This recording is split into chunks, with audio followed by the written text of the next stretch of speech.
Good morning बच्चों। Namdev classes में आप सभी का स्वागत है बेटा। ठीक है। और मुझे पता है मेरे से चैनल से जितने बच्चे जुड़े हुए हैं 63, 64 जितने भी बच्चे जुड़े हुए हैं सब बहुत अच्छा पढ़ाई कर रहे हैं, ये मुझे जानकारी मिला है। और आप अच्छे से पढ़िए बेटा, ठीक है। और आपकी सिलेबस आ गया है। सिलेबस मतलब कौन कौन सी चैप्टर को डिलीट किए, कैसे किए हैं, मैं आपको इसका एक स्क्रीनशॉट आपको भेज दूंगा बेटा, ठीक है। तो उसमें से 2-3 चैप्टर को डिलीट कर दिए, 30 से 40%, और बाकी चैप्टर रखे हुए हैं, ठीक है। एग्ज़ाम होना डन है, ठीक। तो इसलिए बेटा अच्छे से पढ़ाई करो, हो सकता है आप लोग टॉप 10 में आ जाओ, ठीक है।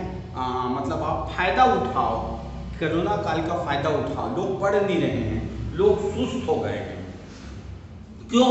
रीजन क्या है? सारे ट्यूशन बंद है, सभी स्कूल बंद है, इसलिए हमारे बच्चे कस के पढ़ो बेटा। तो मैं आपको चैप्टर 3 में पहुंच चुका हूं, सोचो बेटा। और आप लोग फीस जमा नहीं किए हो, ठीक है।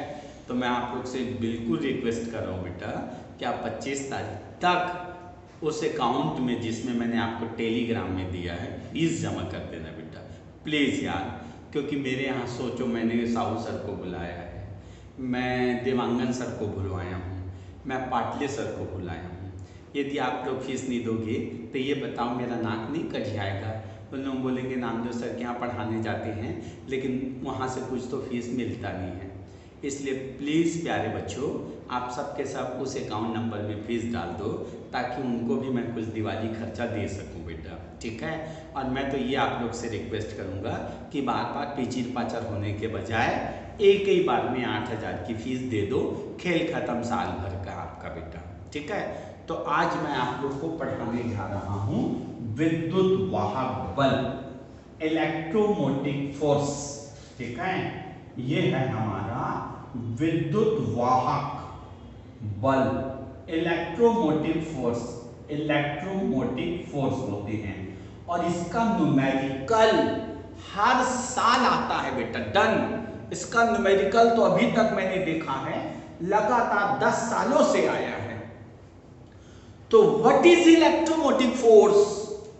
जब किसी सेल में 2 इलेक्ट्रोड को डुबा देते हैं तो उसके विभव में अंतर, उसके जो पोटेंशियल में अंतर होगा, विभव में जो अंतर होगा, उसको बोलते हैं इलेक्ट्रोमोटिव फोर्स, विद्युत वाहक बल।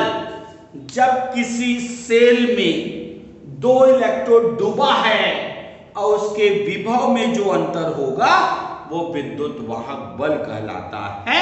सेल परिपथ में बाहर से धारा भेजा जा रहा है। तो मैंने बोला इसका न्यूमेरिकल पेपर में आता है बेटा, 100% न्यूमेरिकल आता है। तो विद्युत वाहक बल का परिभाषा आप लोग याद रखे रहना। जब किसी सेल में 2 इलेक्ट्रोड को डुबा दी जाए तो हो गया, उसके विभव में अंतर को विद्युत वाहक बल कहते हैं। क्लियर बेटा? ठीक। अब इसका फॉर्मूला क्या है जिससे न्यूमेरिकल बनाएंगे सर? तो E बराबर E right hand electrode minus E left hand electrode. अभी मैं दो प्रकार का चीज सिखाऊंगा। पहला फॉर्मूला आप याद रखे रहो, मैं आपको सेल रिएक्शन भी बनाना बताऊंगा। पेपर में दिया Zn oblique Zn plus 2 double oblique Cu plus 2 oblique Cu।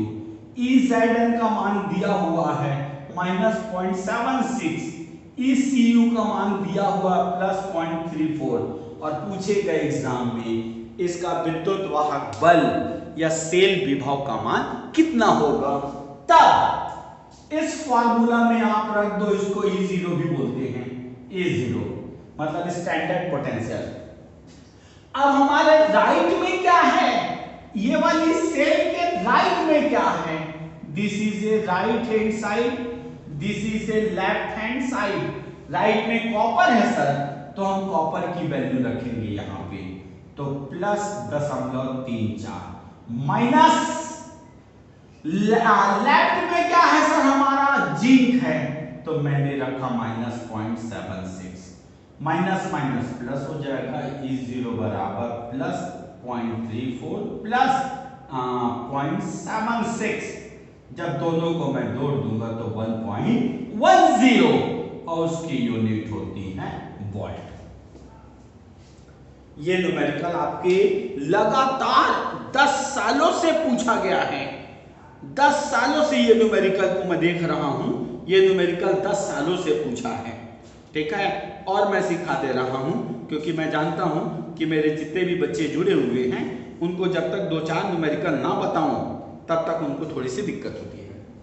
अब सेकेंड नंबर का न्यूमेरिकल पेपर में दिया, न्यूमेरिकल क्वेश्चन के लिए मैं किताब देख रहा हूं बेटा ना, Zn oblique Zn plus 2 exam में दिया, Zn oblique Zn plus 2 double oblique Pb plus 2 oblique Pb।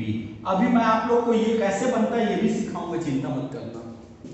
Exam में दिया Ezn बराबर माइनस 0.76, EPB बराबर एग्जाम में ये दिया रहेगा आपको एग्जाम में, चिंता मत करना।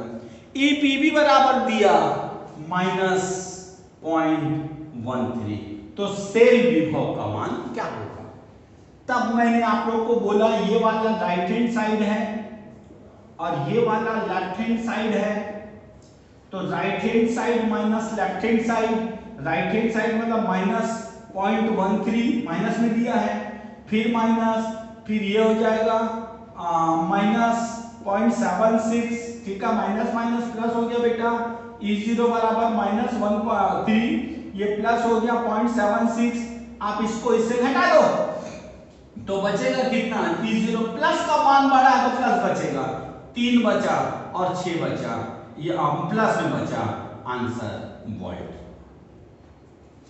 क्लियर मेरे भाई? ठीक। अब दूसरे तरीके से न्यूमेरिकल ऐसा होता है, सुनना, हमेशा राइट साइड का ऑक्सीकरण होता है और लेफ्ट साइड का अपचयन।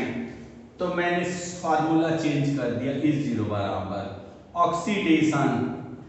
ऑक्सीडेशन माइनस हो गया, सेल में ना लेफ्ट साइड का ऑक्सीडेशन होता है, जब भी सेल लेते हैं जैसे Zn ऑब्लिक Zn प्लस 2 तो ये ऑक्सीडेशन हुआ, फिर Cu प्लस 2 ऑब्लिक Cu ये रिडक्शन, ये ऑक्सीकरण है बेटा ना, क्योंकि Cu Zn से Zn प्लस 2 जा रहा है, ये अपचयन है, अपचयन, तो ये Cu प्लस 2 से Cu में जा रहा है।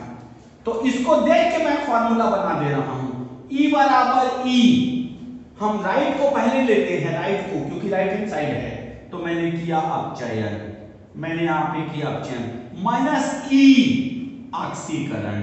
ये कब उपयोग करोगे? जब आपको सेल रिएक्शन ना देके मेन रिएक्शन दिया हुआ है। मान लो आपकी किताब में मैंने देखा एक न्यूमेरिकल ऐसा वाला दिया हुआ है जिसको मैं आप लोगों को पढ़ा रहा हूं, Fe plus Zn plus 2 gives Fe plus 2 plus Zn। Clear बेटा? आपको दोनों का मान दिया है, Ezn बराबर -0.76, Ecu बराबर Fe बराबर Efe का मान दिया हुआ है, आयरन का मान दिया हुआ है अपने पास -0.44। तब आपको ये पहचानना है इस अभिक्रिया में किसका ऑक्सीकरण हुआ है और किसका अपचयन। तो बेटा Fe का ऑक्सीकरण, क्योंकि 0 से +2 गया मतलब इसका हुआ ऑक्सीकरण, ठीक है। ये Zn +2 से Zn गया, इसका हुआ अपचयन हुआ। अब हमने पहचान लिया अपचयन Zn का हो रहा है, मतलब Zn के मान को यहां रखना है, ऑक्सीकरण Fe का हो रहा है तो Fe का मान यहां रखेंगे। तो मैं रख रहा हूं बेटा E बराबर, अपचयन किसका हुआ है? Zn का, -0.76, राइट बेटा। अब उसके बाद माइनस, फिर मैंने माइनस कर दिया 0.44। चलो अच्छा हुआ ये न्यूमेरिकल आ गया। तो इसमें एक चीज मैं नया बता दूंगा, फिर है E बराबर -0.76 प्लस 0.44, मैंने घटाया तो माइनस में आया, 2 आया और 3 आया, मतलब ये बताता है अगर माइनस का आंसर आएगा तो यह अभिक्रिया संभव नहीं है। सेल विभव का मान हमेशा प्लस में आना चाहिए। अच्छा हुआ ये आ गया, तो एक नया जानकारी हमको मिल गया कि अगर माइनस में आता है मतलब ये अभिक्रिया संभव नहीं है, मतलब इसमें Zn का ऑक्सीकरण होना चाहिए और Fe का अपक्षयन। हमको बढ़िया नॉलेज हो गया। सर ये गलत अभिक्रिया है, ठीक है, क्योंकि इस माइनस में आया, आंसर माइनस में आया। अगर आंसर माइनस में आएगा तो आप बिल्कुल लिख सकते हो यह अभिक्रिया संभव नहीं है, मतलब Zn का ऑक्सीकरण होना चाहिए और Fe का अपक्षयन। तो इस प्रकार से बेटा आप लोग मस्त इसका न्यूमेरिकल बना सकते हो, ठीक है। और मेरे बाद 11वीं के सभी प्रिय विद्यार्थी जो मेरे से जुड़े में 63, ठीक है, आप लोग को मैं 25 तारीख के बाद से हमने एक ऐप बना चुका है। ऐप के थ्रू हम आपको वीडियो देंगे बेटा। 25 तारीख के बाद 26 तारीख से मैं ऐप के माध्यम से आपको वीडियो दूंगा।